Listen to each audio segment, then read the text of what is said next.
First, we will reform the National Planning Policy Framework, consulting on a new growth-focused approach to the planning system before the end of the month, including restoring mandatory housing targets. And as of today, we are ending the absurd ban on new onshore wind in England. We will also go further and consult on bringing onshore wind back into the nationally significant infrastructure projects regime, meaning decisions on large developments will be taken nationally, not locally.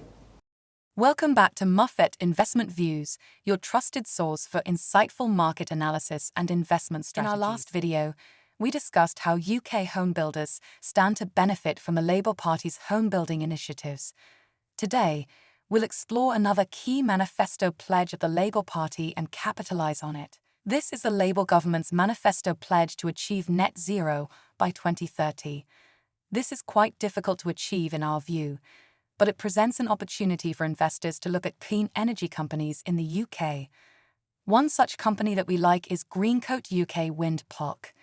Greencoat UK Wind PLC is the leading listed renewable infrastructure fund invested in operating UK wind farms. The fund is a constituent of the FTSE 250 index. Greencoat UK Wind invests in operating UK wind farms to provide shareholders with a sustainable and transparent income stream through an annual dividend on the issue price of 100p, 10.0p for 2024. Given the nature of the company's income streams, the board has increased and intends to continue to increase the dividend in line with retail price index (RPI) inflation.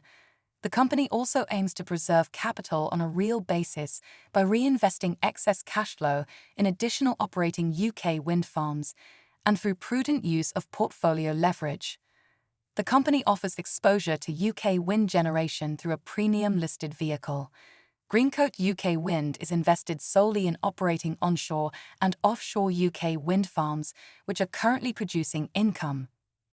Financial metrics. Share price, 138 pence. Market cap, £3.14 billion.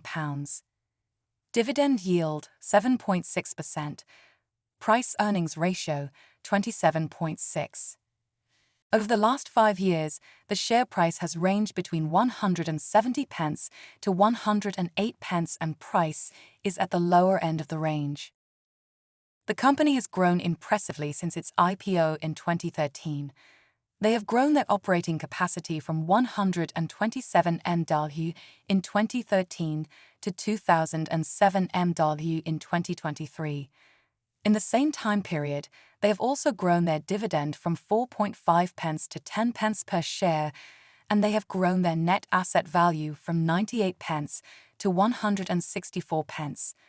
They have a very simple strategy.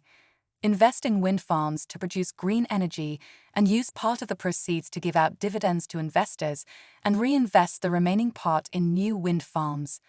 They generated about £2 billion since their IPO and returned about £1 billion as dividends and reinvested nearly £1 billion in new wind farms.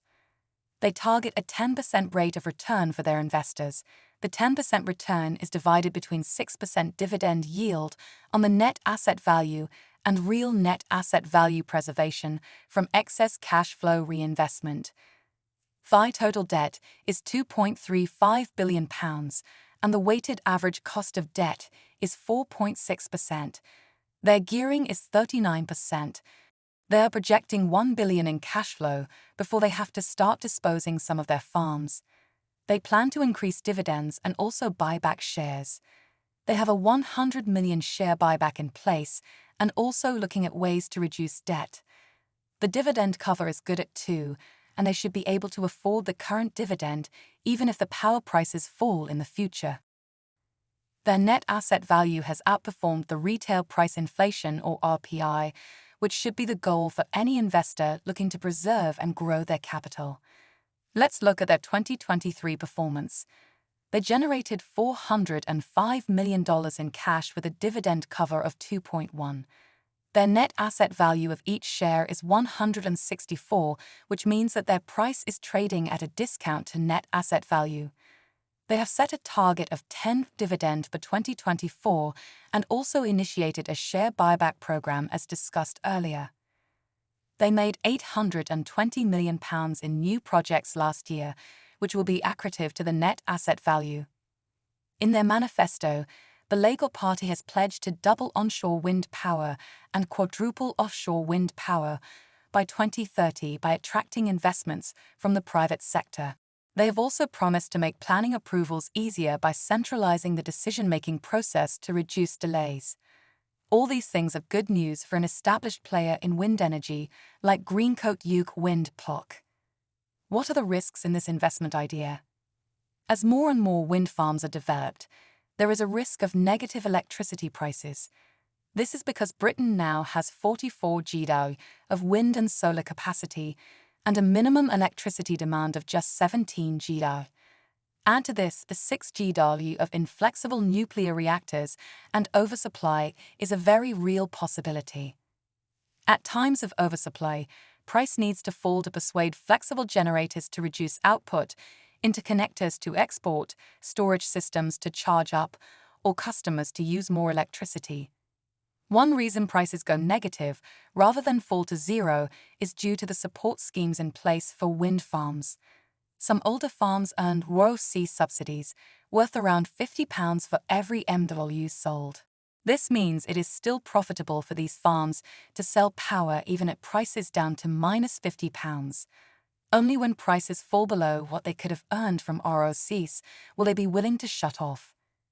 Britain experienced a record-breaking 214 hours of negative power prices during 2023, averaging more than half an hour a day. However, in spite of this, Britain is a net importer of electricity, being the second biggest importer after Italy. Britain also has one of the highest electricity prices in Europe. To deal with this, we have built 9 different interconnectors with different grids in Europe, not only to take advantage of cheaper power from Europe, but also as a means to export electricity. All these need to be considered before making a decision on investing in this trust. Please remember that this is not investment advice. We provide the necessary information here so that viewers can make an informed decision after doing their own due diligence. This trust has shown consistent performance on a simple, reliable business strategy and also pays a good dividend yield of 7.6%. It is also trading below its net asset value, which gives a margin of safety. As we were researching this trust, it became very apparent that there is an increasing need for big expansion of the battery storage and other storage techniques to take advantage of the rising renewable production capacity. Unless we are able to store the energy at times of increased capacity, during surges of production from windmill and solar, we will never be able to achieve net zero. The only reasonably viable technology for battery storage is lithium batteries. This has made us look into lithium producers, and this will be the focus of our next video. We will do a presentation on Albemarle, which we think will benefit most from the increasing use of battery storage technology. We hope you liked this video, and we would be grateful for your feedback and comments. Please like, share, and subscribe for more updates.